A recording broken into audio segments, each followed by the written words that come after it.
What's up, guys? Yeah, I'm so hungover. Bangla Road definitely got the best of me. It wrecked me. Today I'm gonna just chill in my room and do my work and not go out. I'm not going out. Okay, there's no ways I'm ending up in Bangla Road. So I'm putting my foot down. I cannot do it. If you see me do it, or everyone watching, just unsubscribe if you see me in Bangla Road.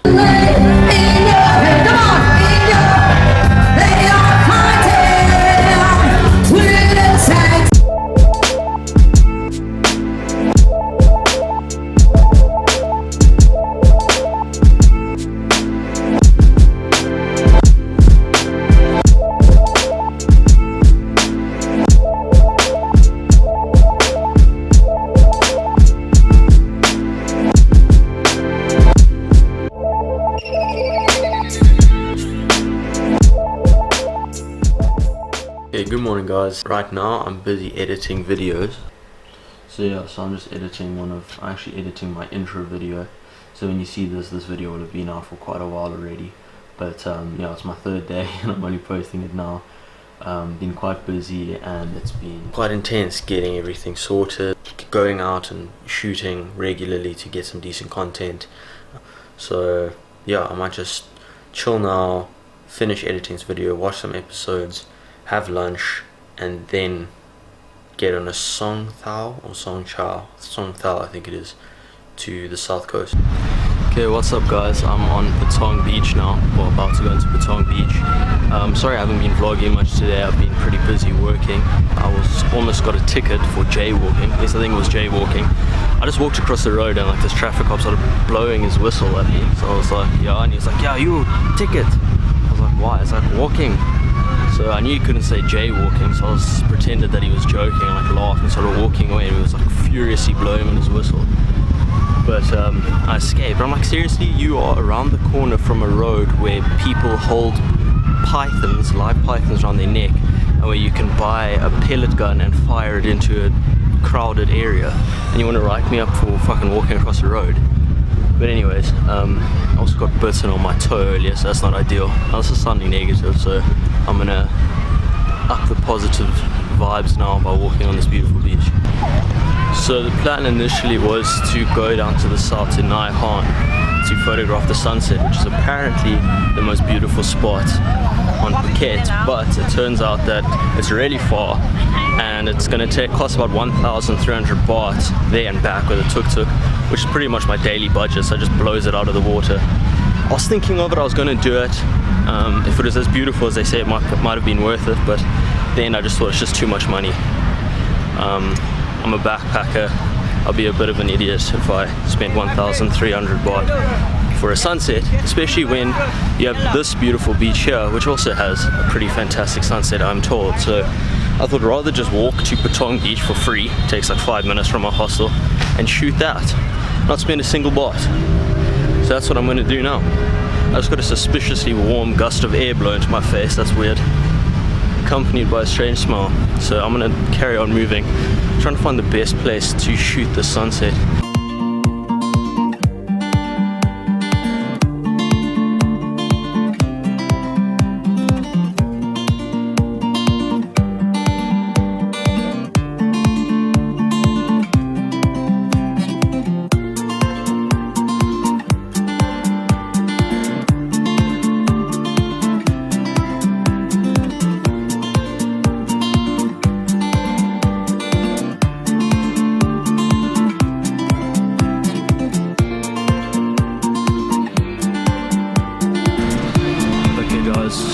Finished up now, parading back to the hostel. Got some decent shots. The sunset wasn't quite as resplendent as I thought it would be. It looks quite good there in the background. Maybe I should have hung on for a little longer, but yeah, it was still nice. I still got some quality shots. So I'm gonna head now to the hostel and then probably go grab something to eat. Okay, I'll see you guys later. Okay guys, so after shooting that I walked back and the sky just opened up and the colors just like came to life. It was actually quite spectacular. Really happy I went back and took those photos because I think they're going to come out really, really nicely. So now I'm heading back to the hostel for real and and I will check you guys when I have dinners later. Cheers.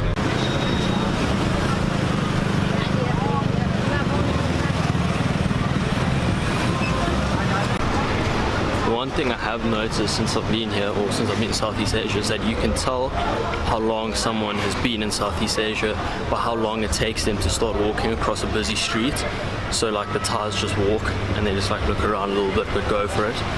The foreigners who first arrived, you can pick them out because they stand on the side shooting themselves and they won't move.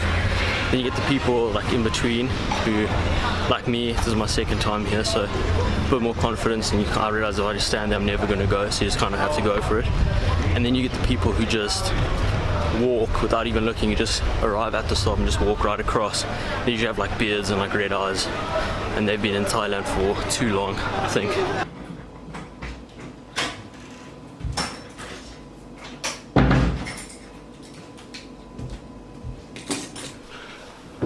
Okay guys, I want to talk about what is probably the biggest travel mistake that I've ever made. I'd consider myself a relatively experienced traveler. I don't want to, not saying to brag. I've traveled through Southeast Asia a couple of times. I've traveled through India, through the Middle East, through Egypt. So I'm pretty used to traveling, backpacking through third world countries, and I'm pretty used to the stress of traveling and making mistakes. We all make mistakes when we travel. Yesterday I made probably the biggest mistake I've ever made, or probably the one with the largest consequences, and that was to lose my credit card.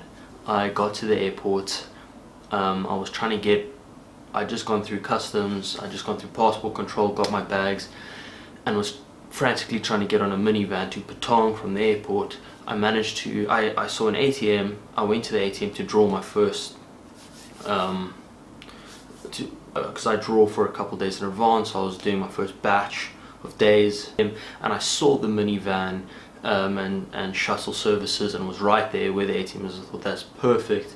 I went to the ATM, I drew my money, and I have quite a lot of luggage. I've got like a tripod and a monopod and my day pack and my major pack, and I put it down at the one ATM, and I saw that the other ATM was one that I recognized, and I recognized that there was a lower charge for drawing. So I thought perfect. So I went to the second one and I forgot them and left my bags in front of the other one. Anyway, I drew my cash and I took my cash out, and as I was taking it out, a woman arrived at the other ATM to draw, and I saw that my bags were in the way.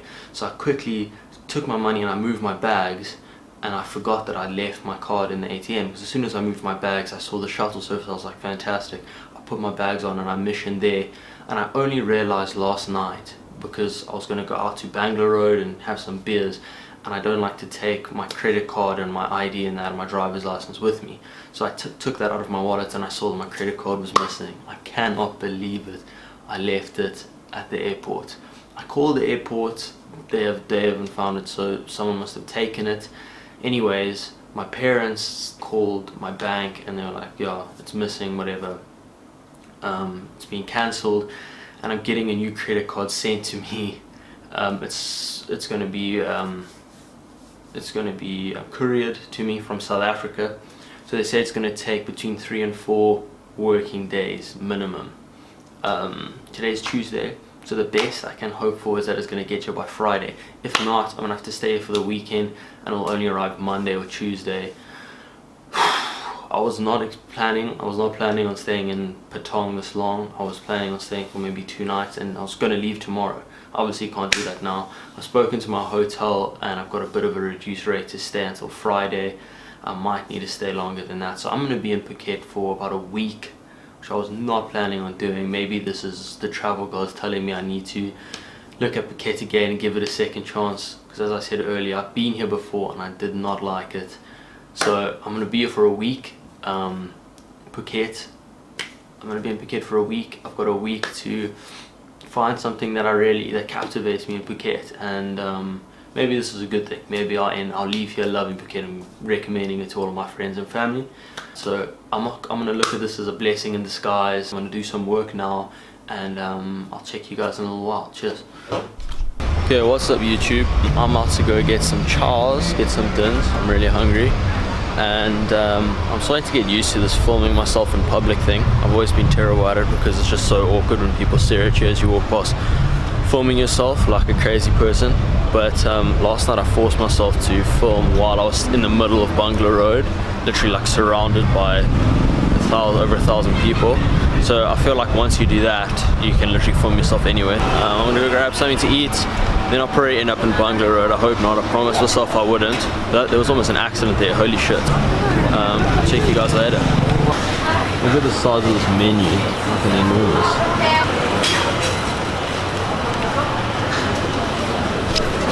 That's crazy. It's like Omde just turning the page. Probably fried chicken with cashew nuts, 100 baht, not too bad. That's probably what we have. Okay guys, this is the fried chicken with cashew nuts. It looks pretty spectacular. So I'm gonna dig in and I'll take you guys there. What's up guys? It's another night in Bungalow Road. Since I don't run. Just gonna grab some beers and see what it's like. And I'll take you guys with me. If you have an opportunity to come here, you should come, because I've been shitting all over it, but I've been coming back 2 nights in a row now. So there's just something about it. It's like a virus, and like once you get bitten, you just keep going back. And the next day you're like, fuck, I hate Bungalow Road, it's terrible. But then you come back the next night. I don't know why. I can't explain it. I think the one thing to remember if you want to be a vlogger, but you're uncomfortable with filming yourself in public, like I'm doing right now, you're never going to see any of these people again in your life. You're never going to see them. If you could just walk up to anyone and just be like, what up? You can make a complete ass of yourself. You're never going to see these people again. That's honestly the best policy. That's the one bit of advice I can give to you. When I started out, my confidence in front of the camera has just grown, even just in 3 days. When I first started, I'd never be able to walk down this busy street and just talk to the camera. I look like an idiot. I'm never going to see a single one of these people again. So, like, they can stare at me or think I'm an asshole, that's fine. So, just be confident, be brave, and just do it. Who cares what other people think? They think you're an idiot, so what? I'll come back. Okay. This is probably my favorite place. It's just like a little road just off the main one. Oh fuck, I've gone down the wrong way. Yeah, so it's like this, I thought it was Soy Freedom, but it's not. I think that's Tranny Alley. There's a place called Tranny Alley, which pretty self-explanatory. It's a bunch of trannies in an alley. If you're into that type of thing, then yeah, that's a place for you. If you're not, then miss it. I don't have an opinion on it, but it's a bit weird that people go there to like exploit the whole concept of being a transvestite. I just find it a bit strange. That's fine, each their own. I try to keep things not too political. I'm gonna head down here. This is my favorite right here. This is tiny little strip. I dig it because there's very cheap beer. 80 baht for a beer. No, you don't do that. Where have all the pictures gone? This place was home before you left. All my hopes, all my dreams, tried to move on, but I just couldn't feel my feet. Let her fly into the sky, but tears remain under my eyes. Haven't seen her since that day. If I could reach her now, this is what I would say. Wherever we go to, whatever we do, it's only me, it's only you. Wherever we go to, whatever we do, it's only me, it's only you.